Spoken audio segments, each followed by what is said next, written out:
बिहार विधानसभा चुनाव की तारीखें जैसे जैसे नज़दीक आ रही है वैसे वैसे बिहार के सियासी गलियारों में खलबली तेज होती जा रही है। आज एक तरफ जहां तेजस्वी यादव का लालू अंदाज देखने को मिला, वहीं दूसरी तरफ पशुपति पारस ने एक नया राग छेड़ दिया है। सम्राट चौधरी और बीजेपी के कई बड़े नेताओं का भी बड़ा बयान सामने आया है। आज इन तमाम चीज़ों पर हम विस्तार से बातचीत करेंगे। नमस्कार, प्रभात खबर में आपका स्वागत है। मैं हूं आपके साथ राजकमल। बिहार की प्रभात खबर के इस खास कार्यक्रम में इन तमाम चीज़ों पर हम आसान भाषा में प्रभात खबर के पॉलिटिकल एडिटर मिथिलेश जी से समझेंगे। सबसे पहले तो आपका स्वागत है। धन्यवाद राजकमल। आज तेजस्वी यादव लालू अंदाज में दिखे हैं, क्या लगता है इसका असर बिहार की राजनीति में?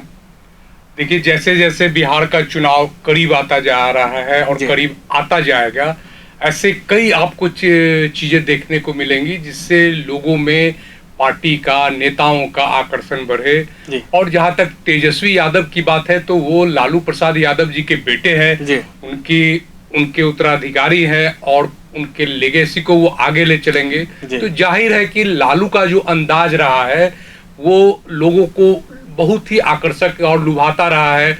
आम जनों के साथ बैठकर, उनके गरीब से गरीब लोगों के साथ बैठ के, जो खाट होती है, खटिया जिसको बोलते हैं, उस पर बैठ के सत्तू खाना, भूजा खाना, ये लालू प्रसाद जी का पुराना अंदाज रहा है। तो आज इसी तरीके से उनके बेटे जो तेजस्वी यादव हैं और राष्ट्रीय जनता दल के पार्टी के एक चेहरे हैं, मुख्यमंत्री के चेहरे हैं, तो उन्होंने राघोपुर के इलाके में जो उनका अपना विधानसभा का क्षेत्र भी है और राजद का एक मजबूत गढ़ भी रहा है, तो वहां उन्होंने अपना अंदाज अपने पिता के अंदाज में अपने को पेश किया। और आज आपको मालूम है कि सतुवानी है बिहार में, तो लोग सत्तू खाते हैं, तो उन्होंने आम लोगों के साथ, गरीब लोगों के साथ, दलित लोगों के साथ बैठ के सत्तू भी खाई।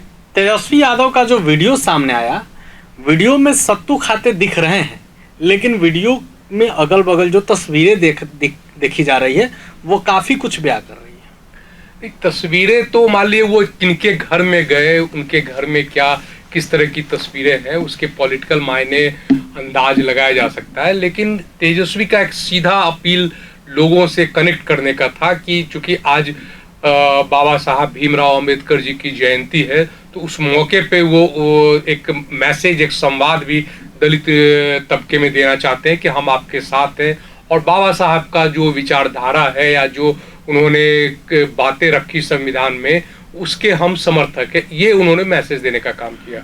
और तेजस्वी यादव की बात तो हो गई, अब पशुपति पारस ने अलग राग छेड़ दिया है। बिहार की सियासत में फिर से खलबली मच गई है।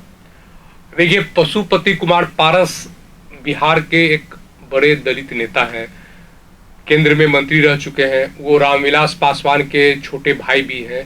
लेकिन वोट बैंक उनकी कितनी मजबूत है, कितना जनाधार उनके साथ है, ये तो चुनाव में समय बताएगा। लोकसभा चुनाव के दौरान उनकी पार्टी को एनडीए ने कोई तवज्जो नहीं दिया। उनकी जगह उनके भतीजे जो रामविलास पासवान के बेटे हैं, चिराग पासवान, उनको 5 सीटें दी गई और चिराग पासवान के उम्मीदवार 5 सीट पे चुनाव जीतकर लोकसभा भी पहुंचे। तो जाहिर है कि ये चाचा भतीजा का जो लड़ाई है, परिवार का लड़ाई, ये अब राजनीतिक तौर पे भी अलग अलग दिखने लगा है। तो पशुपति कुमार पारस जी ने आज ऐलान कर दिया औपचारिक रूप से कि अब वो एनडीए के पार्ट नहीं है, अब वो एनडीए के साथ नहीं है। लेकिन इस बीच एक सवाल भी उठ रहा है कि लोकसभा चुनाव से अब तक पशुपति पारस को कई ऐसे दौर आए जब दिखाया गया कि एनडीए का हिस्सा नहीं है, तो औपचारिक ऐलान में इतनी देरी क्यों? क्या उम्मीद थी कि फिर से एनडीए में स्वागत किया जाएगा? बिल्कुल, देखिए, राजनीति जो है संभावनाओं का खेल है जी। कहीं ना कहीं कोई उम्मीद रही होगी, या उन्होंने अपने पार्टी के, जैसा कि उन्होंने आज कहा कि वो करीब 26 जिलों की यात्रा कर चुके हैं, तो यात्रा कर अपने समर्थकों की राय वो जानना चाह रहे होंगे।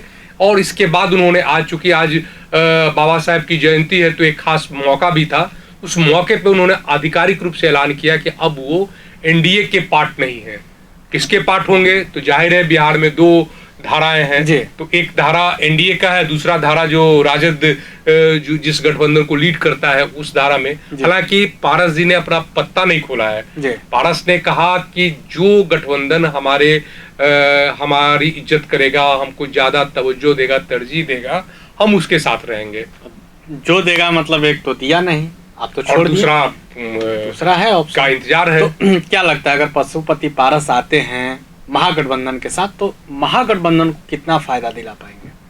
देखिए, राजनीति में कुछ भी संभव है और कुछ कहा भी नहीं जा सकता है कि यही होना है, लेकिन एक तबका, एक पशुपति कुमार पारस एक चेहरा है।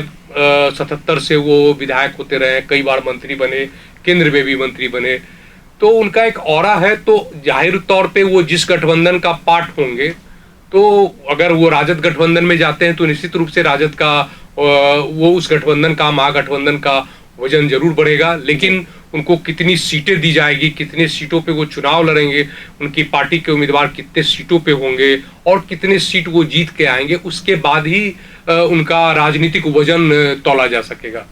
बिहार से हजारों किलोमीटर दूर एक विवाद नया खड़ा हुआ।